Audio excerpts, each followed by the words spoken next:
नमस्कार. मी ज्योतिष विशारद दिव्या पारधिये. माझा 30 वर्षापेक्षा जास्त अनुभव घेऊन आज परत एकदा तुमच्या समोर येते. काल आपण रवीबद्दल माहिती घेतली. आज आपण 2 नंबर चंद्राबद्दल माहिती घेणार आहोत. 1 नंबर रवी, 2 नंबर चंद्र. चंद्र म्हणजे मी मागच्या एका व्हिडिओत तुम्हाला सांगितलं होतं की ज्योतिषशास्त्रानुसार, पारंपरिक ज्योतिषशास्त्रानुसार, कालगणनेनुसार 2 दिवसात किंवा 2.5 दिवसात आपलं स्थान बदलणारा, राशी बदलणारा ग्रह, फार जलद गतीने फिरणारा ग्रह म्हणजे चंद्र. तो जलद गतीने फिरतो म्हणून तो चंचल आहे असं म्हटलं जातं. थोडी अस्थिरता कमी आहे, भावनाप्रधान आहे, हळवा आहे. आता हळवा भावनाप्रधान रवी का नाही? दिवसा मावळतो ना, पहाटे उगवतो, दुपारी तीव्र होतो, संध्याकाळी मावळतो, चंद्राची एंट्री होते. चंद्र काय देतो? काळोख देतो, शांतता देतो, लोकांची झोपायची वेळ होते, थोडंसं शांत बसायची होते, रिलॅक्स होण्याची वेळ संध्याकाळची नॉर्मली होते.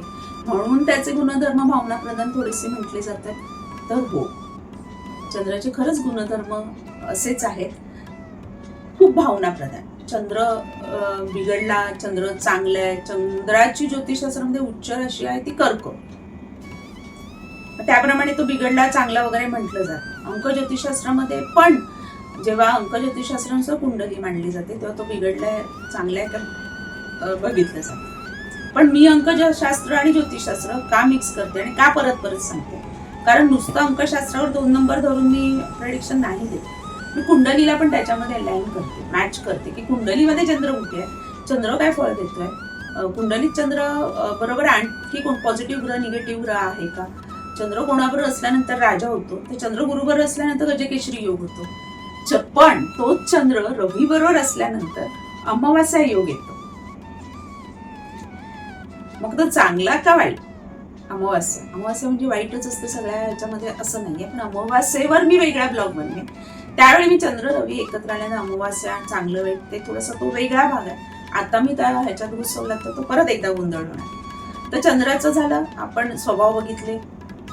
नंतर मानसिक डिप्रेशन, अस्थिरता, हळवेपणा, खूप दुःखी होणं, खूप विचार करणं. जे वेडे लोक असतात ना, मेंटली डिसेबल, थोडंसं मेंटली, त्यांच्या पत्रिकेत चंद्र कुठेतरी गडबड झालेला असल्यामुळे नुसतं चंद्र एकच ग्रह एवढी मोठी गोष्टी नाही घडवत. त्याला दुसऱ्या ग्रहांचं पण मिलन असतं, साथ असते. आणि त्या लोकांचा चंद्रच बघितला जातो पहिला. आम्ही कुंडलीमध्ये बघतो की तो कसा आहे, त्याला रिपेअर केल्यानंतर त्याची मानसिक स्थिती चांगली होईल का. नंतर आईचं प्रेम देणारा, खूप आज्ञाधारी, कोणावरही प्रेम करणारा. हळवा म्हणजे कोणावरही प्रेम करणारा. तरुण मुलं जे चुका करतात ना, प्रेमात वगैरे पडतात, त्याला आम्ही जास्त करून चंद्र बघतो. अर्थात शुक्र सुद्धा. नुसतं मी म्हटलं ना, चंद्रावर धरून नाही चालणार, एका ग्रहावर धरून नाही बोलताय. सगळ्या ग्रहांचं मिलन करून, ते बघून, अभ्यास करून मग ते प्रेडिक्शन द्यावं लागतं.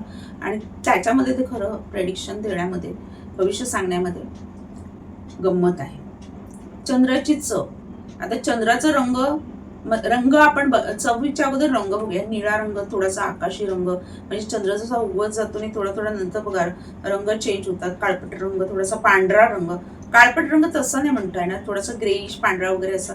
म्हणजे मोस्टली चंद्राला पांढरा रंग दिलेला आहे. दूध पांढरं असल्यामुळे रात्री बघा कोजागिरी पौर्णिमेला दूध ठेवून दुधात चंद्र बघून चंद्राची तीव्रता, कारण दूध पांढरा रंग असल्यामुळे त्याचा जो प्रकाश असतो तो दूध चांगला ऑब्झर्व करतो आणि ते दूध पिल्यानंतर चंद्राचं बळ मिळतं.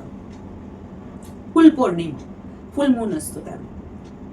असंच चंद्राचे महत्व समजायला आपल्याला ना खूप पुढे पुढे थोडं थोडं जावं लागेल, थोडा थोडा अभ्यास करावा लागेल, चंद्राला समजून घ्यावं लागेल, प्रत्येक ग्रहाला समजून घ्यावं लागेल.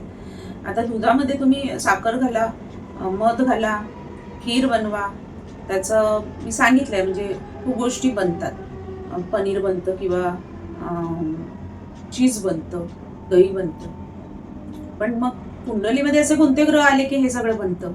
आणि त्याचे प्रभाव काय आहेत, त्याचे फायदे काय आहेत, दुष्परिणाम काय आहेत, हे सगळं कुंडलीमध्ये जेव्हा आपण पुढे अभ्यास करू तेव्हा कळेल. इथेच माझा ब्लॉग संपवते. असंच माझं लाईक करा, शेअर करा, कमेंट्स करा, मित्रपरिवारांना शेअर करा. तुम्हाला जर काय माहिती हवी असेल, अजून नवीन काय शिकायचं असेल, कमेंट बॉक्समध्ये मला कळवा. त्याप्रमाणे शिकत जाईल. अगदी खूप सोपं करून तुम्हाला मी हे शास्त्र सांगण्याचे प्रयत्न करेन. कारण समजून सांगायला त्याचं विश्लेषण प्रॉपर करता आलं पाहिजे. जसं मी चंद्राचं आता केलं तसं विश्लेषण करता आलं पाहिजे. चंद्राची चव मी सांगितली दुधाप्रमाणे. तांदूळ दूध भात बनवलं की पांढऱ्या वस्तू चंद्राचा अंमल येतो, त्याच्यावर लिक्विडवर चंद्राचा अंमल येतो. सरबत, दुधाचे प्रकार, सरबत, तेल, लिक्विड, पाणी. चंद्र म्हणजे पाणी. पाण्याला जसं लहर असते, पाणी चंचल असतं, पाण्यावर काठी मारली की व्हायब्रेशन्स येतात. सेम चंद्राचे गुणधर्म तसे मॅच करायचे. पुढे हळूहळू आपण करू. चंद्र म्हणजे मन, चंद्र म्हणजे पाणी, चंद्र म्हणजे भावना, चंद्र म्हणजे शांतता, चंद्र म्हणजे चंचलता. खूप गोष्टी असंच आपण हळूहळू शिकूया. हळूहळू चंद्राच्या अजून पुढे गोष्टी शिकणार आहोत. आजचा ब्लॉग मी इथेच संपवते आहे.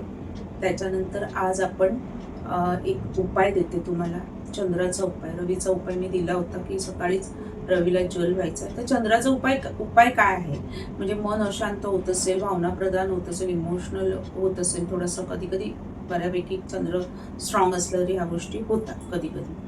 चंद्र जसं फिरतो अडीच घरं आणि मग कुठेतरी चुकीच्या जागी जाऊन बसला की चुकीच्या ग्रहावर बसला की आपली ते 2-3 दिवस आपले खराब जातात. अशा वेळी आहे ना, शक्यतो चंद्राच्या प्रकाशात एक राऊंड मारा गच्चीवरती रात्री झोपायच्या अगोदर, किंवा दूध, थंडगार दूध आहे ना फ्रीजमधलं, चंद्राच्या उजेडाखाली ठेवा. एक 10 मिनिटं छान असा चंद्राचा उजेड त्याच्यात पडू दे, ते प्या. त्याच्यात साखर मध आवडत असेल तर, आणि मग शांतपणे झोपा.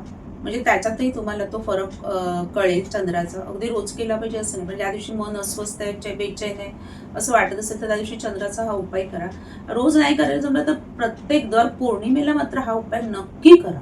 बघा किती फरक पडतो, खूप फरक पडतो. चंद्राशी रिलेटेड जे पण तुमचे प्रॉब्लेम आहेत ते सॉल्व्ह होते. असेच माझे व्हिडिओ बघत जा. लाईक करा, शेअर करा, कमेंट करा, मित्रपरिवारांना शेअर करा.